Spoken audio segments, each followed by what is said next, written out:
लखनऊ में बीएसपी ने लोकसभा चुनाव की तैयारियों पर पार्टी की बड़ी बैठक बुलाई। मकसद था हाल ही में हुए विधानसभा चुनाव में पार्टी के प्रदर्शन का आकलन और 2024 में होने वाले लोकसभा चुनाव की तैयारियां। इस बैठक में बीएसपी के सभी राष्ट्रीय पदाधिकारी और राज्यों के पदाधिकारी पहुंचे थे।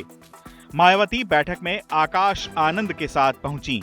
इस बैठक में आने वाले बीएसपी नेताओं को इस बात का अंदाजा था कि मायावती कोई बड़ा ऐलान करने वाली हैं।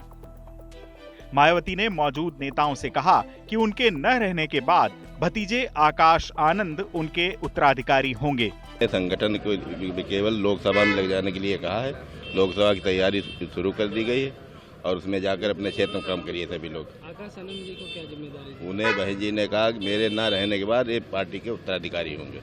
कहीं पे उनको तैयारियों के लिए लगाया गया है? तैयारियों के लिए जो राज्य कमजोर है वहाँ माननीय आकाश आनंद जी काम करेंगे। यूपी उत्तराखंड में नहीं, यूपी उत्तराखंड में नहीं, अन्य राज्यों में नहीं, जो कमजोर राज्य है उनमें। हमारे लिए बहुत उत्साहवर्धक है।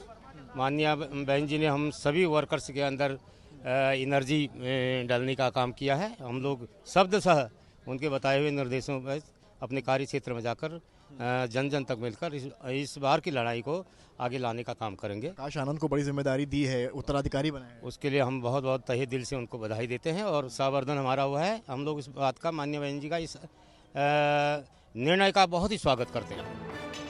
मायावती ने बैठक में कहा कि यूपी और उत्तराखंड को छोड़कर अन्य राज्यों में पार्टी का कामकाज आकाश आनंद ही देखेंगे।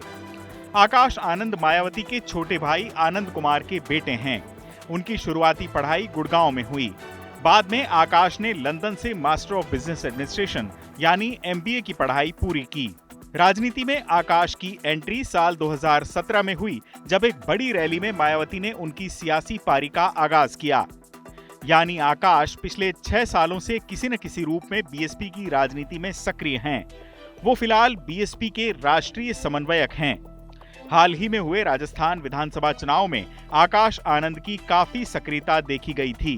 मायावती का राजनीतिक उत्तराधिकारी होने के बाद अब आनंद की जिम्मेदारियां भी बढ़ेंगी और वो लोकसभा चुनाव के लिहाज से और ज्यादा सक्रिय दिखाई देंगे।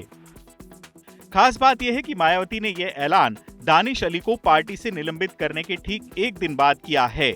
मायावती ने आकाश आनंद को आगे लाने का ऐलान ऐसे वक्त किया जब उनके प्रतिद्वंदी चंद्रशेखर रावण की आजाद समाज पार्टी हाल ही में हुए राजस्थान और मध्य प्रदेश चुनाव में फिसड्डी साबित हुई। यानी देश की दलित राजनीति में मायावती के सामने एक युवा नेता का आभामंडल बन रहा था, जो इन चुनावों में ढहा है। मायावती ने इसी मौके को भांपते हुए आकाश आनंद को आगे लाना मुनासिब समझा। आकाश आनंद को हाल ही में हुए विधानसभा चुनाव की जिम्मेदारी सौंपी गई थी, लेकिन मध्य प्रदेश और राजस्थान में बीएसपी अपना पुराना करिश्मा नहीं दोहरा सकी। हालांकि बीएसपी के लिए अच्छी बात यह है कि काफी हद तक पार्टी अपने वोट बैंक को बचाए रखने में सफल भी रही है और राजस्थान में 2 सीटों पर उसकी जीत भी हुई है। बैठक में युवाओं को तरजीह देने का फैसला भी लिया गया। मायावती ने कहा कि पार्टी संगठन में हर जगह 50% पद युवाओं को दिए जाने हैं।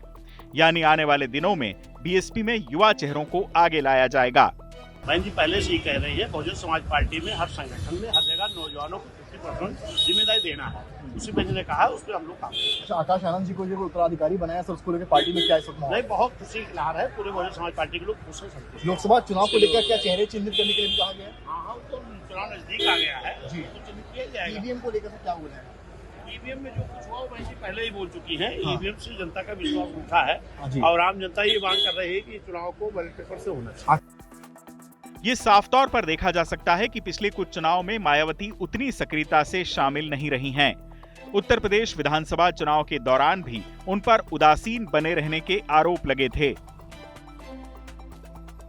राजनीति मानसिक और शारीरिक तौर पर बेहद थका देने वाला पेशा है और मायावती की उम्र ज्यादा होने और स्वास्थ्य संबंधी कारणों से यात्रा न करने का मामला भी उठता रहा है, जिसका असर बीएसपी के काडर पर भी पड़ा है। पार्टी के शीर्ष पर आकाश आनंद की सक्रियता से पार्टी कैडर को मोबिलाइज करने में कामयाबी मिल सकती है।